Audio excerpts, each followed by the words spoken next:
Assalamualaikum warahmatullahi wabarakatuh. Sampurasun tepangkeun Mas Stasiun Kureng ngaran Maulinda di SFPN Tilu Cileunyi.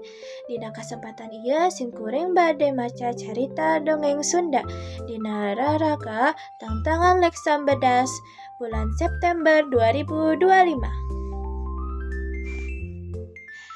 Dina hiji mangsa sakadang kuya jeung sakadang monyet manggihan pohon nangka anu lebat ku buah.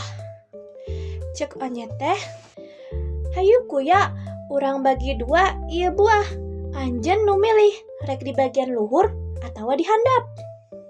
Muhun monyet, kuring mah cukup di bagian handap wungkul. Monyet bungah sabab pikir di luhur teh buah anu paling loba. Anjeunna gancang-gancang naik kana tangkal bari nyokot nangka jeung ngagebruskeun ka taneuh. Pluk pluk pluk. Nangka anu atah keneh teas. Ragrak kana taneuh suarana pluk pluk pluk. Plak plak plak. Sedangkeun nangka anu asak suarana plak plak plak.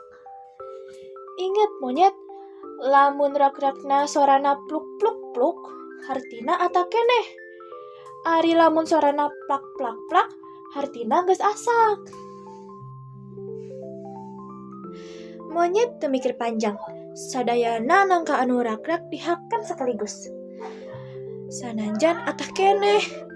Jadi beuteung si monyet akhirna nyeri. Sedangkeun kuya sabar ngumpulkeun nangka anu ragrak bari sora plak plak plak.